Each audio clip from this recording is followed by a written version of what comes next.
بسم اللہ الرحمن الرحیم۔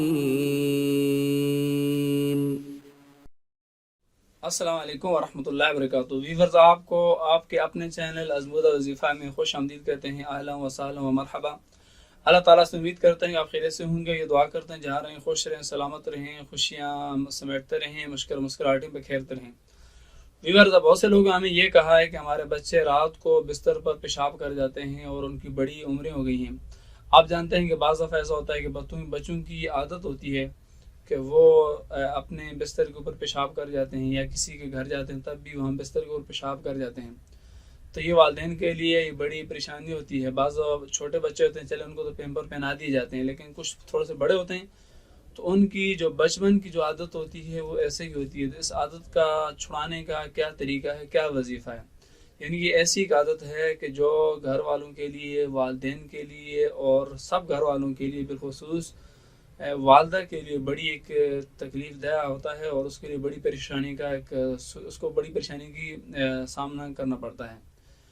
کیونکہ بعض دفعہ ایسا ہوتا ہے کہ سردیوں کے اندر بڑی مشکلات کے اندر وہ بچے جو ہے نا، وہ جب پیشاب کرتے ہیں بستر کے اوپر تو بڑی ٹینشن ہوتی ہے، اور اس سے گھر والے پورے جو ہے ڈسٹرب ہوتے ہیں۔ اس کا کیا طریقہ ہے؟ یعنی کہ آپ اگر یہ چاہتے ہیں کہ آپ کا بچہ بستر کے اوپر پیشاب نہ کرے اور اس عادت کو وہ ترک کر دے، تو اس کا کیا علاج ہے؟ تو اس کے لیے ہم نے بہت سے لوگوں سے معلوماتی کی، اور ان سے ہم ملے بھی، اور اس طرح ہم نے پھر کتابیں بھی دیکھی۔ تو ہمیں کتاب میں ملا، اور جیسے کتاب میں ایسے ہی ہم آپ کو پڑھ کے بھی سنا دیتے ہیں، اور آپ اس کے اوپر عمل بھی کیجیے۔ اور اس سے پہلے آپ سے ریکویسٹ کرتے ہیں کہ اگر آپ اس چینل پہ نئے ہیں تو اس کو آپ سبسکرائب کر دیجیے، اور ساتھ ہی بل کا بٹن اس کو پریس کر دیجیے، اور صدقہ جاریہ سمجھ کر، بہتری سمجھ کر آپ ویڈیو کو شیئر بھی کر سکتے ہیں۔ تو یہ لکھا ہے کہ بعض حالات میں بچے کافی عمر تک بستر میں پیشاب کرتے رہتے ہیں۔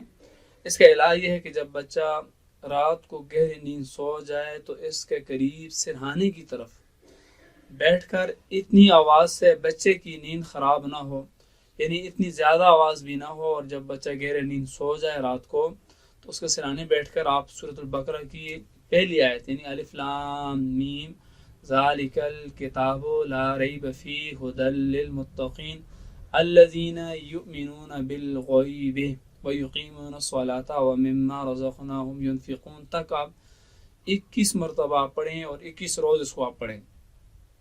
تو انشاءاللہ تعالی آپ کا بچہ جس عادت کا عادی ہے، جس کی وجہ سے آپ کو پریشانی ہے، بستر کے اوپر پیشاب کرتا ہے، تو انشاءاللہ تعالی کچھ ہی دنوں کا یہ عمل ہے۔ آپ بچے کے سرانے بیٹھ کر بچے جب سو جائے تو اتنی آواز سے پڑھیں تاکہ بچہ جو ڈسٹرب نہ ہو۔ آپ کو معلوم ہوگا کہ اگر اونچی آواز میں پڑھیں گے تو بچہ پھر نیند سے بیدار ہو جائے گا، نیند سے اٹھ جائے گا وہ۔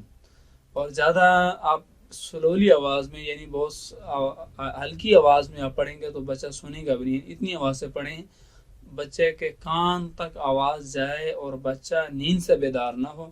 تو انشاءاللہ تعالیٰ آپ 21 مرتبہ 21 دن یہ عمل کریں گے تو 22ویں دن جو آپ کا بچہ اس عادت کو چھوڑ دے گا۔ اس کو آپ آزما کے دیکھ لیجئے، کوئی آپ کے خرچے نہیں ہیں، کوئی آپ کے پیسے نہیں لگیں گے، اور اس پہ آپ اگر آیت پڑھیں گے تب بھی آپ کو اجر ہی ملے گا۔ اور اس سے اگر آپ کا بچہ ایک گندی عادت کو چھوڑ دیتا ہے، اس ایسی عادت کو جس کی وجہ سے آپ کو پریشانی چھوڑ دیتا ہے، تو یہ آپ کے لیے فائدہ مند ہے، بچے کے لیے بھی فائدہ مند ہے، اور سب گھر والوں کے لیے بھی فائدہ مند ہے۔ اللہ تعالی ہم سب کو عمل کرنے کی توفیق عطا فرمائے، اور ہم سب کا حامی و ناصر ہو۔ اللہ حافظ۔